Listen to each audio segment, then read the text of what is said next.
교회를 옮겨 보신 적이 있죠?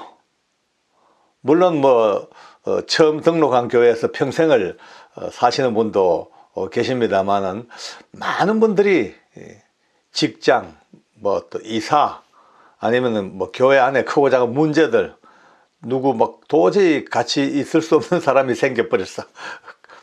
내 잘못이든 누구 잘못이든 간에 어쨌든 도저히 안 돼가지고 그 교회를 옮기는 경우를 많이 봅니다. 참 집에 이사 가는 것도 보통 일이 아닙니다. 그죠? 이삿짐 센터 알아봐야 되지요. 아무리 포장이사라 그러지만 또 짐 싸야 되지요. 그 이후에 얼마나 청소하고 할 일이 많습니까? 엄청나게 복잡합니다. 그런데 교회 옮기는 거는요, 얼른 보면 별거 아닌 것 같아요. 이삿짐 쌀 것도 없고 성경책 한 권 들고 달랑 몸만 빠져나오면은 끝나는 겁니다. 그런데 이게 이사보다도 더 어렵단 말이죠. 더 민감하단 말이죠. 더 중요하고 복잡하단 말이죠. 이삿짐 옮기는 거야 육체적으로 힘들고 좀 복잡하고 부산했을 뿐이지, 이 교회를 옮기는 문제는 육체적인 문제가 아니고 영적인 문제가 딱 개입되기 때문에 굉장히 어렵고 중요하고 엄청 이제 신경을 많이 써야 됩니다. 영은 흐름이 있거든요. 또 사람마다, 개인마다, 교회마다 이 영적인 문제가 있는 곳은 항상 그 흐름이 눈에 안 보이게 흘러갑니다. 영적 코드라 그러기도 하고 영 흐름에 영줄기라는 말도 많이 씁니다. 영줄기라는 말은 아주 신앙이 깊으시고 은혜가 깊고 정말 이 세계에 깊이 들어온 분들이 쓰는 용어가 영줄기라는 말을 많이 씁니다만, 오늘 영줄기까지는 갈 거 없고 영적인 흐름입니다. 흐름, 영의 흐름.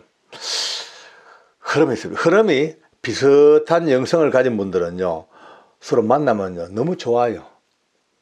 밤새 얘기해도 지치지 아니하고 또 보고 싶고 모든 게 또 잘 맞아. 근데 이 영적 흐름이 좀 이래 안 맞는 사람은요, 같이 있기가 싫어요. 대화가 해도 뭔가 안 맞아. 항상 뭔가 핀트가 안 맞고요, 빨리 얘기하고 빨리 결론만 보고 빨리 헤어지고 싶고 이렇습니다.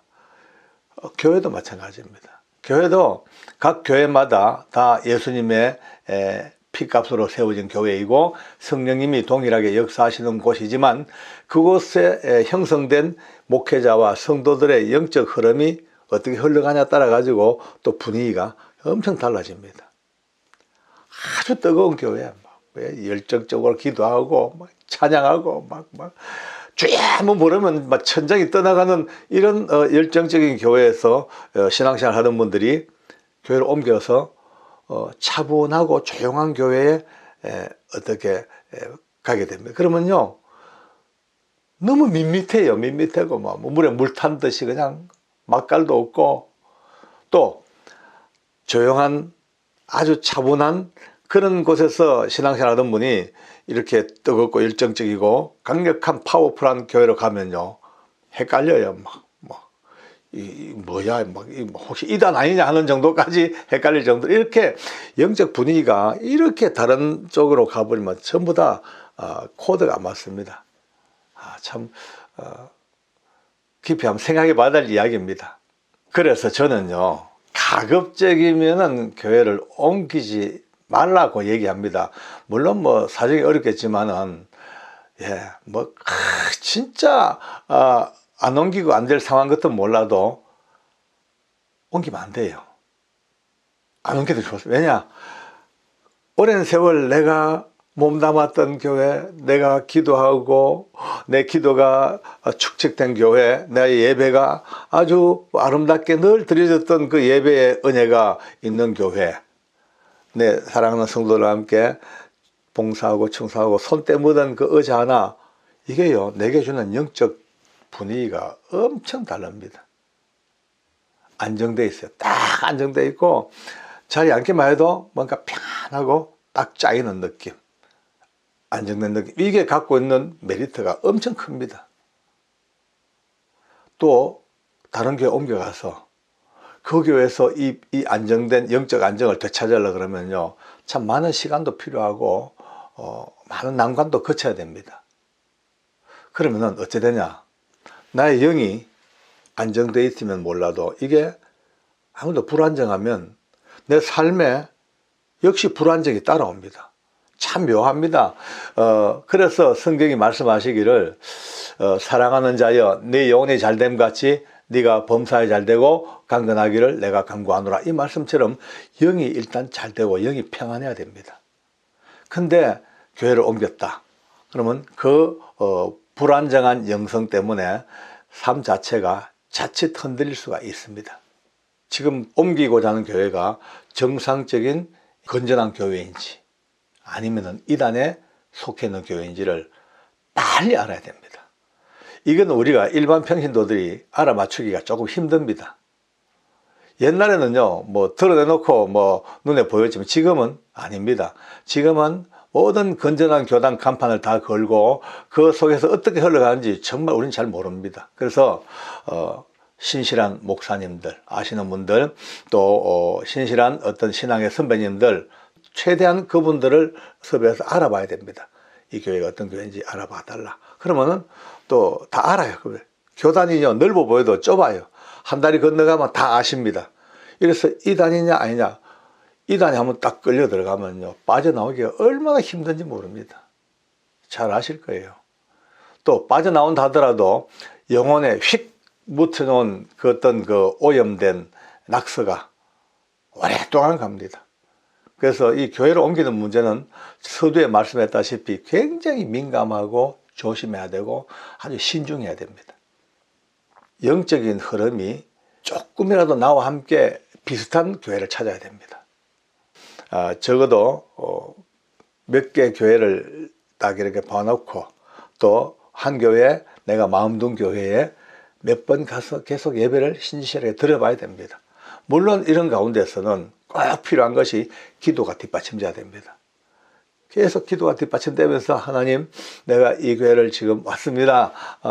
내게 하나님께서 이 교회에서 내 할 일이 있는지, 내가 어떻게 섬겨야 될 것인지, 이런 다양한 문제들을 기도하면서 나름 내적 응답을 받아야 됩니다. 말씀을 들어보고, 설교 말씀이 제일 중요하니까 말씀을 들어보고 말씀의 흐름에 나를 맞춰보고 그 말씀의 은혜가 나의 영혼의 사이클과 같이 좀 맞아가는지, 아니면 성도들의 삶의 문제, 교회의 어떤 그 구조적인 문제들 쭉 보면서 독특한 나의 심령, 우리 모두가 다 독특하거든요. 독특한 나의 심령과 내 영적인 어떤 흐름에 내가 따라갈 수 있겠다, 내가 적응할 수 있겠다는 확신이 들 때까지 잘 면밀하게 살펴보셔야 됩니다. 가급적 집 가까운 데가 좀 좋죠. 아무래도 좀 가까워야지 예배도 무난하게 늘 공예배에 참석하기가 쉽고, 또 성도의 교제가 아주 중요하거든요. 자주 모여서 교제하고 서로 교통하고 서로의 아픔을 서로 들어주고 서로 세워주는 그런 공동체가 되려면 아무래도 가까운 것이 좋습니다. 좀 재밌는 얘기 하나 생각나네요. 제가 아는 목사님 한 분이 저 절친 목사님이 계셔요. 이제 한 지역에서 목회하시다가 교회가 이제 조금 먼 곳으로 새로 건축을 해가지고 옮겨갔습니다. 좀 멀어졌어요. 성도들이 거의 안 떠나고 계속 그 교회를 섬깁니다. 이제 목사님도 서로가 신뢰하고 좋으니까. 근데 세월이 좀 지나니까 아무래도 힘들잖아요. 주일날이야 뭐 가지만 수요 금요 이럴 때는요, 그 도심을 뚫고 그 멀리 가는 게 얼마나 힘들어요. 그러니까 조금씩 멀다는 불평이 나오는가 봐요. 목사님이 하루는 설교하시다가, 여러분, 우리 교회가 멀다고 조금 불평하시는 분들이 계시는 것 같은데, 여러분, 교회는 절대 멀지 않습니다. 교회가 왜 멉니까? 안 멉니다. 여러분의 집이 멉니다. 라고 그렇게 아주 위트 있게 말씀하셔서 다들 웃고 막 맞네 그러고 했습니다만은, 교회가 이렇게 멀다 가깝다 이거 가지고 굳이 따질 건 없고, 마음만 있으면, 사랑만 있으면, 섬기고자 하는 뜻만 있으면요, 멀고 가깝고는 큰 문제가 아니지만, 그러나 가급적 가까운 것이 안 좋겠냐는 제 생각입니다. 게다가 한 가지 또 팁이 생각나네요. 교회 가서 이제 이 교회 등록을 하기로 작정했습니다. 그러면 혼자 가서 등록 카드를 내거나 안 하는 게 좋습니다.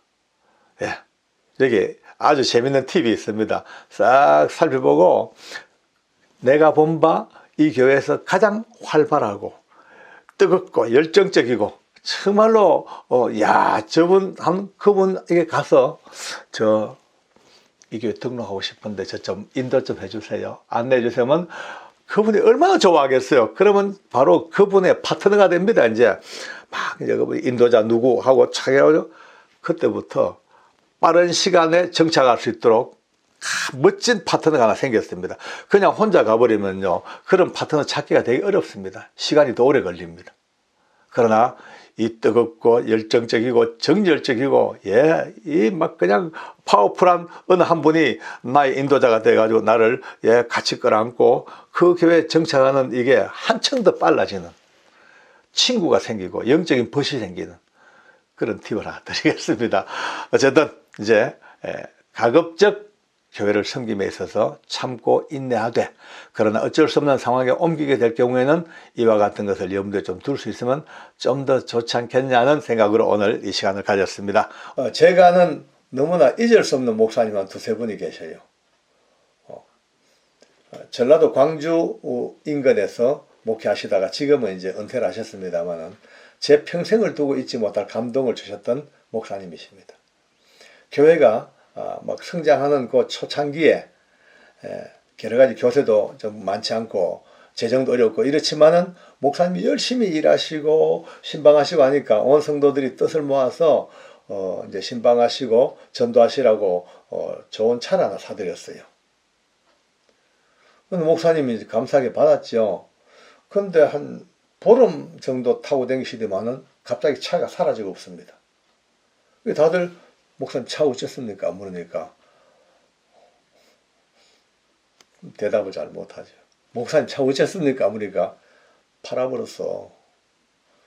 팔아버렸다니까 다들 왜 하니까 내 주변 보니까 우리 교회 성도들이고 내 주변에 사람들 보니까 너무 힘들고 가난한 이들이 많아.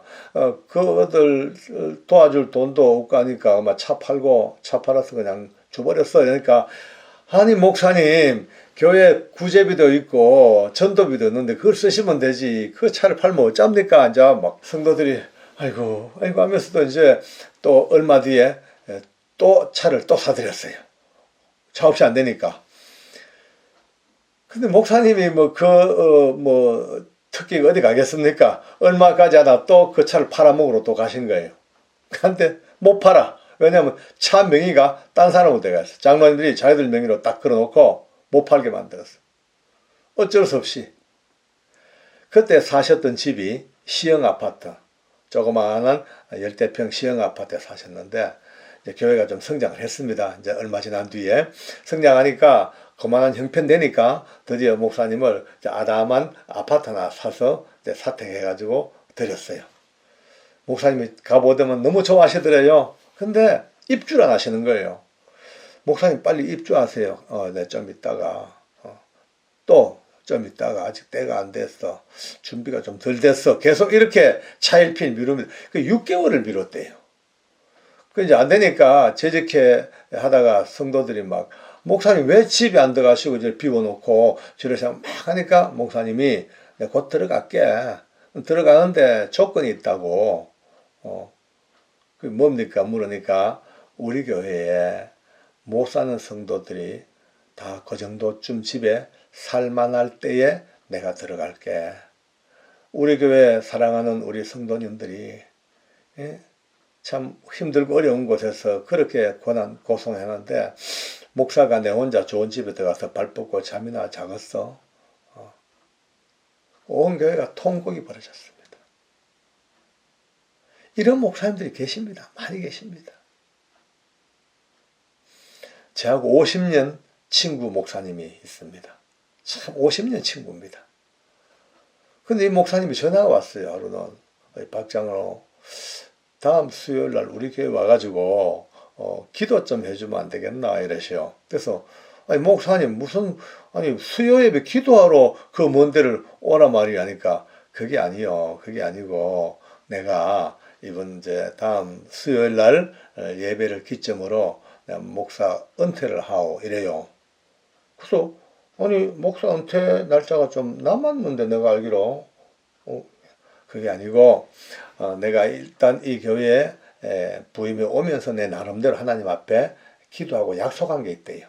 뭐냐면은 20년 원로 목사가 되기 전에 미리 은퇴를 하고 원로 목사가 아닌 그냥 은퇴 목사로 물러서겠다 약속을 했고, 스스로 이제 때가 되어서 이제 이번 주 지나고 다음 달만 되면은 내가 20년 넘어 원로 목사가 돼야 되니까 미리 내가 그만두겠다고. 좀 충격이요. 이러니까 그냥 생각해 보소. 내가 이 교회에 와서 이 어려운 교회에서 나를 이렇게까지 키워주시고, 또 우리 자녀들 다 학교하고 살 수 있도록 다 결혼까지 다 시켰고, 근데 내가 은퇴해가지고 또 이 교회에 부담이 돼가 되겠냐. 이제 원로 목사가 되면은 교단법에 따라서, 교회 형편에 따라서 평생을 이 땅 떠날 때까지 받았던 사례비에서 몇 프로를 계속 지급을 해줍니다. 교회가 원로 목사, 은퇴하신 원로 목사님을 돌봐주는 좋은 제도죠. 근데 본인은 그것도 과분하다는 거예요. 그러니까 미리 그만두겠다는 거예요. 제가 참 감동은 받았지만 또 한 가지 걱정이 되더라고요. 근데 목사님, 참 목사님은 뭐 본인의 그 계획과 기도의 서원을 이루어서 좋긴 좋소만, 다른 교회 목사님들, 일반 성도들이 볼 때 그 어떤 영향을 미칠까, 난 그게 좀 걱정이 돼요. 혼자서 독야청정하는 건 좋지만은 그렇지 못한 어려운 형편에 계신 많은 목사님들에게 혹시나 부담을 드리는 게 아닌지 모르겠네. 자기도 그걸 안대요. 그래서 굉장히 걱정을 하고 고민했대요. 고민했지만 하나님께서 자기와 약속한 그것, 자기는 하나님 앞에 그거 꼭 지키고 싶다는 거예요. 결국은요, 원로 목사 되기 전에 조기 은퇴를 해버렸어요. 어쨌든 이런 분도 계셔요. 멋있지 않습니까? 여러분, 더 놀라운 사실요, 제가 외국 집회를 갔더니만은 거기서 들었던 너무나 충격적인 실화였습니다. 그 교회 목사님이 아주 참 미남이시고 목회도 잘하시고 인기 짱이었어요. 근데 어느 날 여자 성도 하나가 배가 불러오는 거예요. 미혼인데, 결혼도 안 했는데 배가 불러와.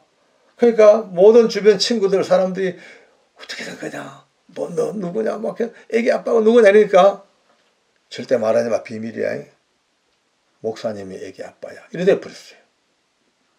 그러니까 이 소문이 안 나겠습니까? 쫙 퍼져 온 교회가 물 밑에서 뒤집어진 거예요. 장로님들도 이 소식을 다 듣고는 큰일 났거든요. 목사님 찾아가서, 목사님 이만저만 저 성도가 이렇게 애기 뵀대, 아빠는 이거 어떻게 하시겠습니까? 맞습니까? 해명하십시오니까 성도들이 다 압니까? 묻더래요. 다 안다고. 이제 말 안 해 그렇지 다 알고 있다고. 그러니까 알았다고. 그러면 더 이상 이 문제를 입에 담지 마시고 제가 떠나겠습니다. 그리고 목사님이 짐 싸가지고 그냥 저 알래스카 그 미국 끝자락까지 올라가셨어요.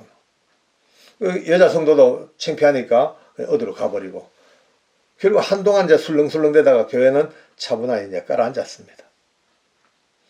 그러고 한 2, 3년 지난 뒤에 쇼킹한 사건이 벌어졌습니다. 소식을 감췄던 이 여자의 아름아름으로 오는 아는 사람들이 서로 이제 보고 만날 거 아닙니까? 그죠? 어떻게? 우연히 보니까 세상에 아기를 낳았어요. 근데 이 아기가요, 스페니쉬. 예, 혼혈아. 그 외국인의 혼혈, 아주 그래, 어째 됐냐, 막 물어대니까 여자가 울면서 창피하고 해가지고, 이거 말할 것도 없고, 순식간에 나온 소리가 그냥 목사님을 핑계댔는데, 이래 될 줄 몰랐다고. 그러니까 이 교회가 이걸 알고 나니까요, 이건 큰일 났죠. 큰 실수를 한 거죠. 교인들도 그 길로 장로님들 몇 번 하고 해가지고 그 먼 알래스까지 가가지고 목사님에게 꿇어 사죄드리고, 그래, 목사님한테 그랬대요. 그때 목사님이 좀 바로 해명을 하시고, 안 되면은 DNA 검사를 하시든지, 그래 하면 아무 문제 없는데, 목사님이 그냥 말없이 오신 바람에 이렇게 커졌지 않습니까? 그러니까 목사님께서 하신 말씀이, 지금이야 장로님들이 말씀하니까 그렇지, 그 당시에 제가 무슨 변명을 한들 내 말을 누가 믿겠습니까? 이미 그렇게 벌써 문제가 불거져 가지고 악의 세력이 득세를 해버리는데 아무리 설명한들 그건 설명이 아니고 변명밖에 안 되고 변명해도 거짓말밖에 안 되고 결국은 교회는 풍지박산돼 버립니다. 교회를 살리기 위해서 교인들을 사랑함으로 그 교인들의 상처를 받지 않기 위해서 조용히 혼자서 입 다물고 떠나는데 언젠가는 밝혀지겠건 했겠지만은 의외로 빨리 밝혀졌네요. 이렇게 하더래요. 이런 목사님도 계십니다. 재판하자, DNA 검사하자. 요즘 같은 거 그래 안 하겠습니까? 그죠? 어디 그렇게 하겠어요? 네, 그렇습니다. 대한민국 방방곡곡 이와 같은 뜻과 마음을 가지고 정말 아름답게 목회하는 목사님들이 어마무지 많고 많다는데 우리가 다 동의하고 감사하고 우리가 위로를 받기 바랍니다. 그런데 문제는요. 일부 몇몇 분들이 입에서 담지 못할 차마 다 말할 수 없는 제게 올라온 그 이야기를 보면요. 눈물 날 정도로요. 교회 재정은 바닥인데 집세 내기도 어려운 바닥인데 목회자는 자기의 자녀들을 그것도 한둘도 아니고 3남매를 외국에 보내가지고 그 유학 비용을 교회에서 다 부담하도록 하는 빚내서라도 부담하게 하는 이것을 보고 이 성도들이 피가 토하는 거죠.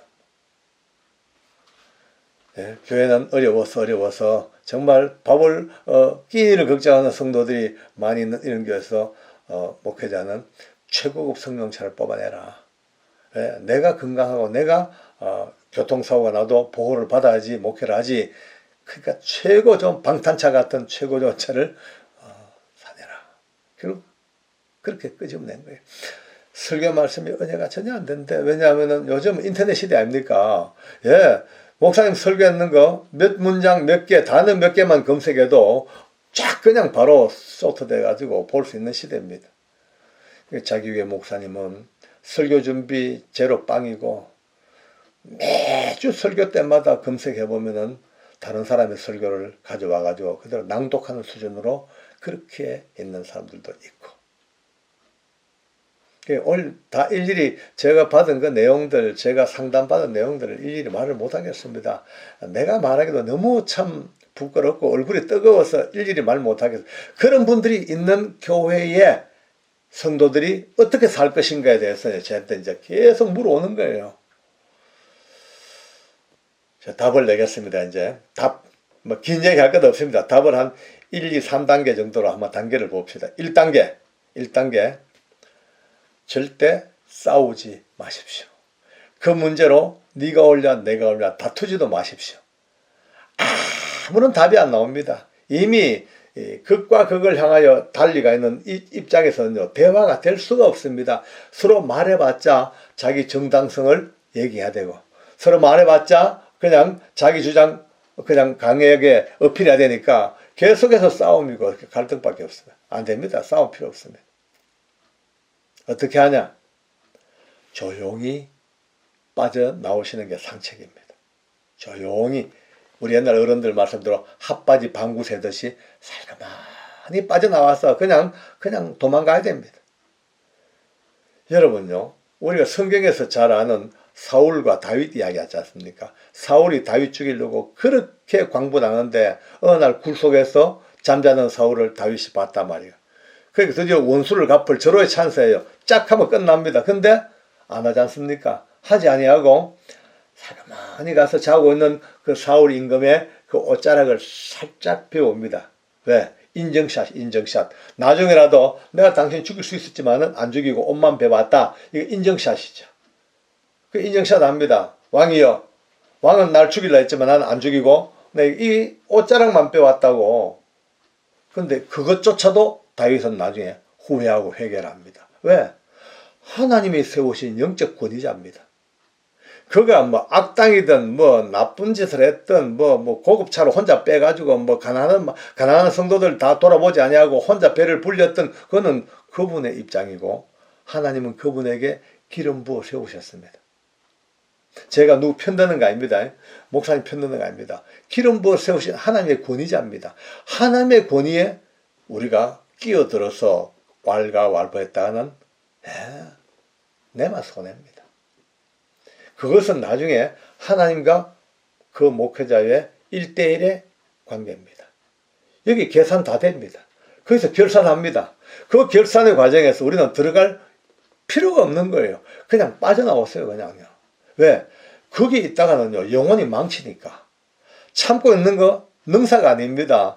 참고 있음으로써 그래도 승리할 수 있으면 다행인데, 안 돼. 말씀이 귀에 안 들어요. 설교가 귀에 안 들어요. 아무리 좋은 얘기해도 속으로요, 비웃음밖에 안 나고요, 가정스럽다밖에 생각이 안 나잖아요. 거기에서 또 영혼이 다 망가지는데, 그냥 도망오는 거예요. 빠져나오세요.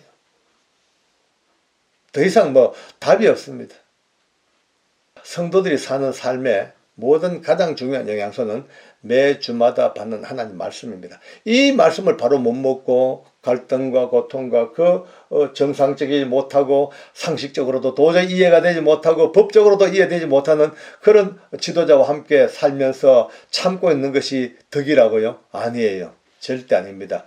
거기서는요, 참는 것이 오히려 여러분이 죽는 길입니다. 그 사람이.